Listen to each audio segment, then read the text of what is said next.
Jeffrey Williams is a great person, a great role model, and he will do even better now, hopefully, if you allow him and his words to get out. There is a whole world of people out there who have watched this trial over the course of the past 2.5 years. Exactly. Which makes me ask the question, should Thug have actually took this deal? So to answer your question, this was not what I wanted. I don't believe that it is just. I think it is wrong and it needs to be fixed. I think it's an abuse of the statute of RICO to do this to people who are much more educated to how things work and unfortunately sometimes how things don't work. If you're new, make sure y'all hit that notification bell, that like, share, comment, and subscribe. Grab a seat, we finna dig deep. What's up, YouTube family? Welcome back to the channel. As always, I'm your host Jay, and man, we definitely got to talk about this Young Thug YSL RICO trial update. Now, after the actual plea came out and Young Thug was actually released from the state, ask yourself this: was that a bigger play from the state or another costly mistake? Now, the defense did come out right after that and actually voice their opinion on how they felt about the state, but was this actually the defense's move or a manipulated play? Before we dig deep, y'all make sure y'all subscribe to the channel if you're not subscribed. Tap that notification bell so you'll get the drop whenever we drop. And definitely tap that like button to help the channel continue to grow. Y'all know the vibes. Grab a seat. We're finna dig deep. I want to say sorry to my family, my mom. My mom got 11 kids. I can't say all their names, you know. My managers, my kids that's not here. Really everybody that got something to do with this situation, I want to say sorry for just like, you know, having so much time invested into this, you know, and I am a smart guy, I am a good guy, and I really got a good heart, you know. I find myself in a lot of stuff because I was just nice or cool, you know, and I understand that you can't be that way when you reach a certain height because it could end bad, and it don't really have to have anything to do with you, but it could end bad and it could, you know, fall on you. Now, this plea deal definitely has a lot of people asking questions. What really happened? Was the defense not headed for a win in the end?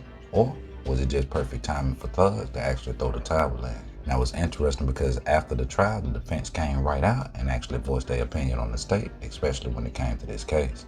Let's dig. Not guilty of everything. So this is very painful.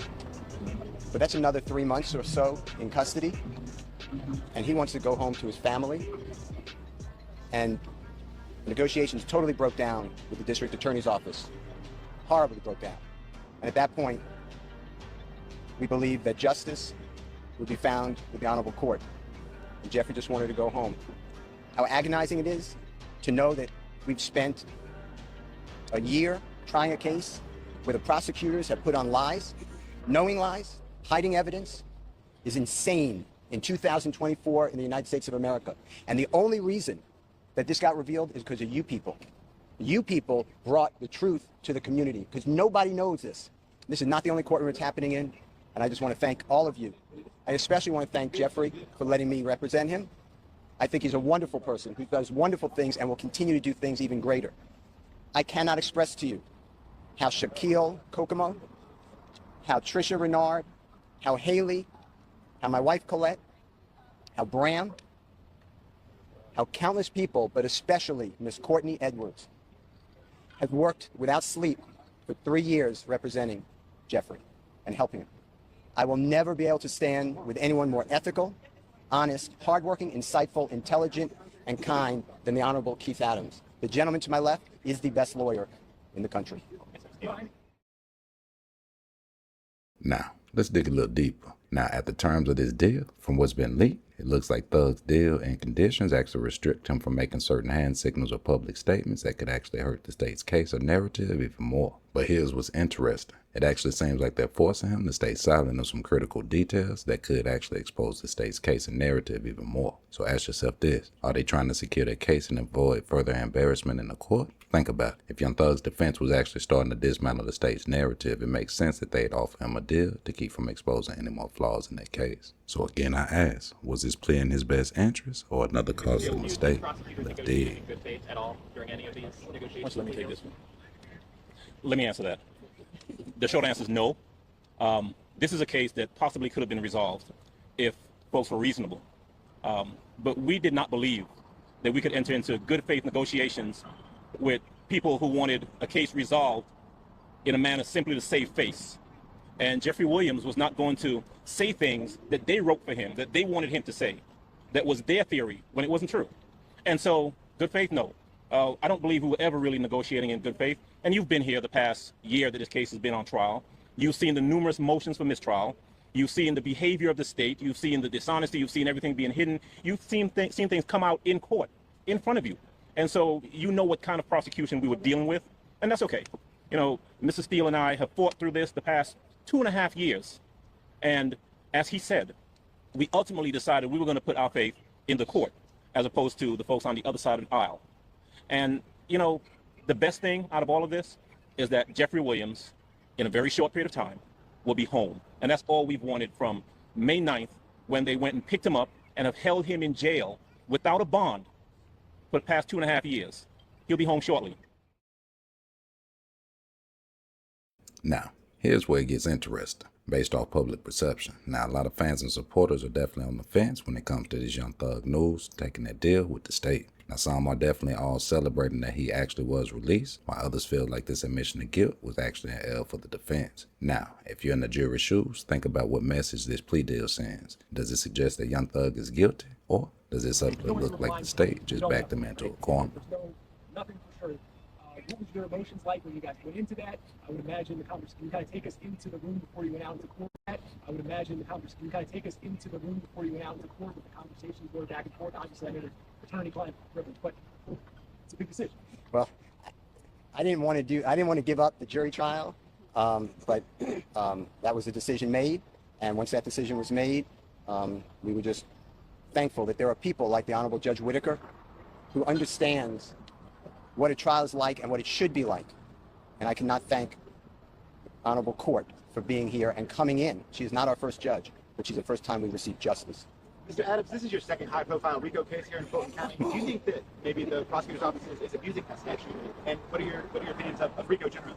I have, for the 30-some-odd years that I practiced law, always believed that if you, as a prosecutor, think that someone has committed a crime, you charge them with the crime, you put it in front of a jury, and then you do it fairly and let the chips fall where they may. The courtroom is not the place to get adventurous, to get inventive, to think, well, we don't have evidence on him for any of these incidents, but maybe, if just maybe, we tie him up in a RICO and put him with people who may have committed crimes, we can get him that way. That's an abuse. And so, yes, for some strange reason, the Fulton County DA's office seems to be in love with RICO, and my honest opinion is that they're in love with it because it makes it easier for them to try and convict people that they otherwise could not convict. And that's what was happening here. We're fighting a mountain, reams of evidence, most of which didn't have anything to do with us. And so is it an abuse? I think it is. There are better ways to, and I used to be a prosecutor, right? And I can tell you that there are better ways to prosecute cases than the way this case was prosecuted. Now, what's clear is that the defense was willing and ready to actually go all the way. Keep in mind, this is coming from a defense team where the attorney said that he was willing to go do time with his defendant just to defend the case. So ask yourself this: was this plea deal an actual honest decision from the defense or a costly mistake? Now, it's even interesting that you hear all the negative conundrums coming out that are being exposed from the actual state through the defense, just letting them know that, hey, we were in the courtroom, the prosecution's getting adventurous.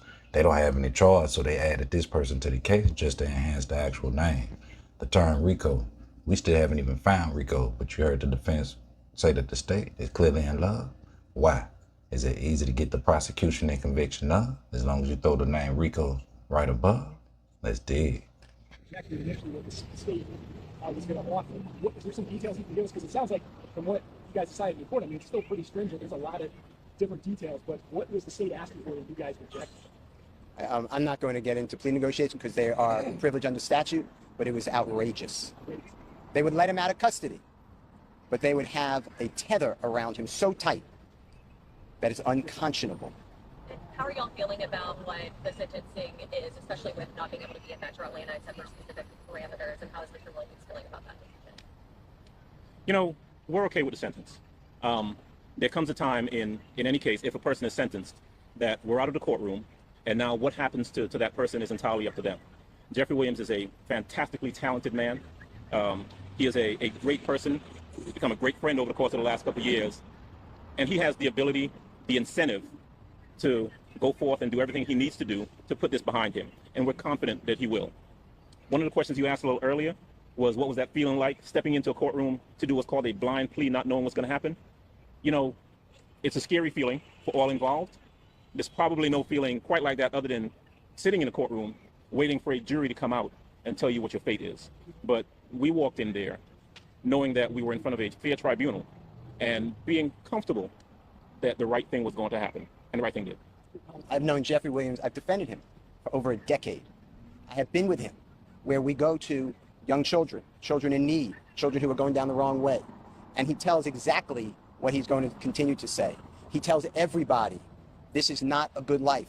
We have to stop the generational disaster that is plaguing the community. And although right now I'm successful, I'm a product, but every one of you can get out. And he always stresses education. Jeffrey Williams is a great person, a great role model, and he will do even better now, hopefully, if you allow him and his words to get out. As far as how Jeffrey's feeling now, he knows my feelings, which I'm not going to reveal for attorney-client privilege, but this is not the same as a not guilty verdict. That should have been rang. But nobody here wakes up every day on a concrete floor that they're calling his bed, gets up at 4:15, gets shackled on his feet, his waist, and his hands, comes to the Fulton County Courthouse to be on concrete, eating out of a bag. Doritos is his meal of choice. And coming to a courtroom and sit there with a leg chain on him every single day and hear lie after lie. So for Jeffrey, go home today and not have another 90 days or 120 days of it, he is very happy, thankful to the Honorable Court. So to answer your question, this was not what I wanted.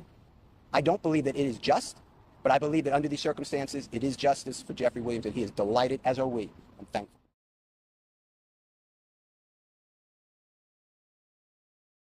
So here is the million-dollar question. Is this really a win for Young Thug and his defense? Now, at first glance, you'll think that this plea deal was like a lifeline that the state actually hung over his head, but some legal expert actually signed that this deal could easily be a trap that was set from the state and the DA the whole time. Now, by accepting this plea, there's not an opportunity for him to fully clear his name, but he does get his freedom. But with all the restrictions and conditions that the state is lingering over his head, ask yourself, was it worth this, or should he took it to trial instead? Let's dig.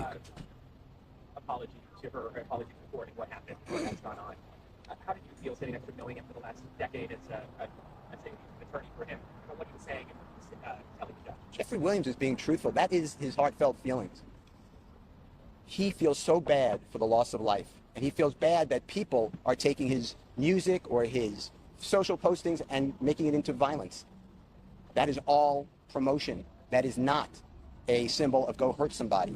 So I hope I've answered your question directly, but how I felt, I've heard that from Jeffrey over and over again. You called out a lot of challenges in this trial based on the prosecution's points. Do you have any message to, the co-counsel that for now is still on trial or what's left of it? Oh my God, they are phenomenal lawyers, and I'm confident if you keep going, which I assume you will see some great lawyering. They don't need my help. And the truth is, they've been there with us for the past 2.5 years. They're aware of what they're up against. They are totally capable of handling it. And I presume we'll step in from time to time because, in this fight in the past 2.5 years, we've been together. So we needed something. They've been there to assist. And if they need something, we're happy to step right back in and assist. But they're great lawyers. Max Shard, Doug Weinstein. Those gentlemen are in great hands. They'll be fine. I will say this. I think it is wrong, and it needs to be fixed, that an innocent man is arrested on May 9th of 2022, is denied bond, and has to plead guilty and nolo to get freedom after 2.5 years in custody. That should not happen. Nobody should be on trial. Jurors, think about what they're going through. Nobody should be on trial like this. And if Mr. Williams didn't have the resources, this never happens well for anybody. So I think it's an abuse, to answer the AJC's question. I think it's an abuse of the statute of RICO to do this to people. Is it fair to say you don't believe justice was served today? I believe that Mr. Williams is home, and I'm delighted. Justice would have been served on May 8th of 2022 if the grand jury no-billed his indictment. That would have been just. And it's wrong to be under investigation. He's been under investigation for 15 years. 15 years by task force of federal government and local government. Think about that. Think about your children doing that. And that's okay. If it's okay with you all, then we should really start moving to another country. I want to thank everybody so much for everything you do. I cannot thank you all, because without you guys, this just keeps rolling in injustice. It's got to end. The criminal justice system, the presumption of innocence, the Brady rules, the ethical rules, they have to survive. Otherwise, we all are victims of this. Anyone can sit in that seat next to Keith Adams. Thank you all so much. And no one sees it unless you guys do what you do. But I tell you what, there is a whole world of people out there who have watched this trial over the course of the past 2.5 years. The past year that we've actually been in the courtroom trying the case, who are much more educated to how things work, and unfortunately, sometimes how things don't work. Thank you guys. Thank you, everybody.